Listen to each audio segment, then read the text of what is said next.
ایک دفعہ کا ذکر ہے کہ ایک تھا مچھیرا، اپنے کام میں مگن اور راضی خوش رہنے والا۔ وہ صرف مچھلی کا شکار کرتا اور باقی وقت گھر پر گزارتا۔ قناعت کا یہ عالم کہ جب تک پہلی شکار کی ہوئی مچھلی ختم نہ ہو دوبارہ شکار پر نہ جاتا۔ ایک دن مچھیرے کی بیوی اپنے شوہر کی شکار کردہ مچھلی کو چھیل کاٹ رہی تھی کہ اس نے ایک حیرت ناک منظر دیکھا۔ حیرت نے تو اس کو دنگ کر کے رکھ دیا۔ ایک چمکتا دھمکتا موتی مچھلی کے پیٹ میں۔ سبحان اللہ! مچھیرے کی بیوی اسے پکارنے لگی، سرتاج، سرتاج، آؤ دیکھو تو مجھے کیا ملا ہے۔ مچھیرے نے کہا کہ کیا ملا ہے، بتاؤ تو صحیح۔ اس کی بیوی نے بتایا، یہ دیکھو اتنا خوبصورت موتی۔ مچھیرے نے پوچھا، کدھر سے ملا؟ جواب دیا، مچھلی کے پیٹ سے۔ مچھیرے نے کہا، لاؤ مجھے دو میری پیاری بیوی، لگتا ہے آج ہماری خوش قسمتی ہے جو اس کو بیچ کر مچھلی کے علاوہ کچھ اور کھانا کھانے کو ملے گا۔ مچھیرے نے بیوی سے موتی لیا اور محلے کے سونار کے پاس پہنچا۔ السلام علیکم۔ وعلیکم السلام۔ جی قصہ یہ ہے کہ مجھے مچھلی کے پیٹ سے موتی ملا ہے۔ سونار نے کہا، مجھے دو، میں دیکھتا ہوں۔ موتی دیکھ کر سونار نے کہا، یہ تو بہت قیمتی موتی ہے، میرے پاس تو ایسی قیمتی چیز خریدنے کی استطاعت نہیں ہے، چاہے اپنا گھر، دکان اور سارا مال و اسباب ہی کیوں نہ بیچ ڈالوں، اس موتی کی قیمت پھر بھی ادا نہیں کر سکتا۔ تم ایسا کرو، ساتھ والے شہر کے سب سے بڑے سونار کے پاس چلے جاؤ، ہو سکتا ہے کہ وہ اس کی قیمت ادا کر سکے۔ جاؤ، اللہ تیرا حامی و ناصر ہو۔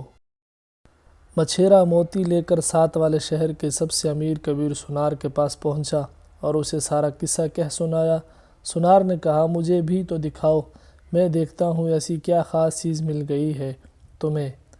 سونار نے جب دیکھا تو کہا، اللہ کی قسم بھائی، میرے پاس اس کو خریدنے کی حیثیت نہیں ہے، لیکن میرے پاس اس کا ایک حل ہے۔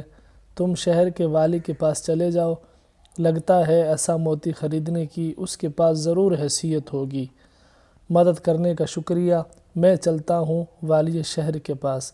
سونار نے یہ کہا، اور اب شہر کے والی کے دروازے پر ہمارا یہ مچھیرا دوست ٹھہرا ہوا ہے، اپنی قیمتی متاع کے ساتھ محل میں داخل ہونے کی اجازت کا منتظر ہے، اور اب شہر کے والی کے دربار میں اس کے سامنے۔ میرے آقا، یہ ہے میرا قصہ اور یہ رہا وہ موتی جو مجھے مچھلی کے پیٹ سے ملا۔ شہر کے والی نے جب دیکھا تو کہا، کیا عظیم المثال چیز ملی ہے تمہیں، میں تو گویا ایسی چیز دیکھنے کی حسرت میں ہی تھا، لیکن کیسے اس کی قیمت کا شمار کروں؟ ایک حل ہے میرے پاس، تم میرے خزانے میں چلے جاؤ، ادھر تمہیں 6 گھنٹے گزارنے کی اجازت ہوگی، جس قدر مال و متاع لے سکتے ہو لے لینا، شاید اس طرح موتی کی کچھ قیمت مجھ سے ادا ہو پائے گی۔ ہمارا یہ مچھیرا دوست والی شہر کے خزانے میں داخل ہو کر دنگ ہی رہ گیا۔ بہت بڑا اور عظیم الشان حال کمرہ، سلیقے سے 3 اقسام اور حصوں میں بٹا ہوا۔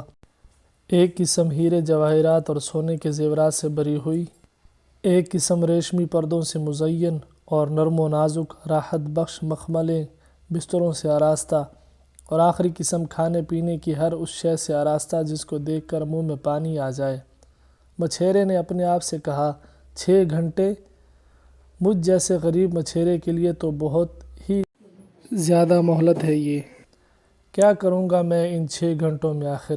خیر کیوں نہ ابتدا کچھ کھانے پینے سے کی جائے، آج تو پیٹ بھر کر کھاؤں گا، ایسے کھانے تو پہلے کبھی دیکھے بھی نہیں، اور اس طرح مجھے ایسی توانائی بھی ملے گی جو ہیرے جواہرات اور زیور سمیٹنے میں مدد دے۔ اور جناب ہمارا یہ مچھیرا دوست خزانے کی تیسری قسم میں داخل ہوا اور ادھر اس نے والی شہر کی عطا کردہ مہلت میں سے 2 گھنٹے گزار دیے، اور وہ بھی محض کھاتے کھاتے۔ اس قسم سے نکل کر ہیرے جواہرات کی طرف جاتے ہوئے اس کی نظر مخملیں بستروں پر پڑی۔ اس نے اپنے آپ سے کہا، آج تو پیٹ بھر کر کھایا ہے، کیا بگڑ جائے گا اگر تھوڑا آرام کر لیا جائے تو؟ اس طرح مال و متاع جمع کرنے میں بھی مزہ آئے گا، ایسے پر آرام دہ بستروں پر سونے کا موقع بھی تو بار بار نہیں ملے گا، اور موقع کیوں گنوایا جائے؟ مچھیرے نے بستر پر سر رکھا اور بس، پھر وہ گہری سے گہری نیند میں ڈوبتا چلا گیا۔ اٹھ اٹھ اے احمق مچھیرے، تجھے دی ہوئی مہلت ختم ہو چکی ہے۔ مچھیرا بولا، وہ کیسے؟ جی تم نے ٹھیک سنا ہے، نکلو ادھر سے باہر۔ مچھیرے نے کہا، مجھ پر مہربانی کرو، مجھے کافی وقت نہیں ملا، تھوڑی مہلت اور دو۔ جواب ملا کہ تمہیں اس خزانے میں آئے 6 گھنٹے گزر چکے ہیں اور تو اپنی غفلت سے اب جاگنا چاہتا ہے اور ہیرے جواہرات اکٹھے کرنا چاہتا ہے کیا؟ تجھے تو یہ سارا خزانہ سمیٹ لینے کے لیے کافی وقت دیا گیا تھا تاکہ جب ادھر سے باہر نکل کر جاتا تو ایسا بلکہ اس سے بھی بہتر کھانا خرید پاتا اور اس جیسے بلکہ اس سے بھی بہتر آسائش والے بستر بنواتا، لیکن تو احمق نکلا کہ غفلت میں پڑ گیا۔ تو نے اس کنویں کو ہی سب کچھ جان لیا جس میں رہتا تھا، باہر نکل کر سمندروں کی وسعت دیکھنا تو نے گوارا ہی نہ کیا۔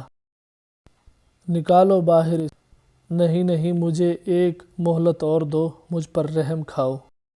یہ قصہ تو ادھر ختم ہو گیا، لیکن عبرت حاصل کرنے والی بات ابھی ختم نہیں ہوئی۔ اس قیمتی موتی کو پہچانا ہے آپ لوگوں نے؟ وہ تمہاری روح ہے۔ اے ابن آدم، اے ضعیف مخلوق، یہ ایسی قیمتی چیز ہے جس کی قیمت کا ادراک بھی نہیں کیا جا سکتا۔ اچھا، اس خزانے کے بارے میں سوچا ہے کہ وہ کیا چیز ہے؟ جی ہاں، وہ دنیا ہے۔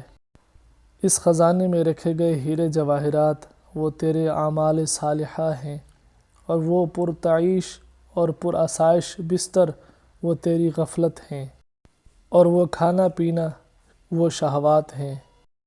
اور اب اے مچھلی کا شکار کرنے والے دوست، اب بھی وقت ہے کہ غفلت کی نیند سے جاگ جا اور چھوڑ دے اس آرام دہ بستر کو اور جمع کرنا شروع کر دے ان ہیروں اور جواہرات کو جو کہ تیری دسترس میں ہی ہیں۔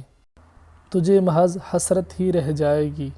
خزانے پر مامور سپاہیوں نے تو تجھے ذرا سی بھی اور زیادہ فرصت نہیں دینی اور تجھے ان نعمتوں سے باہر نکال دینا ہے جن میں تو رہ رہا ہے۔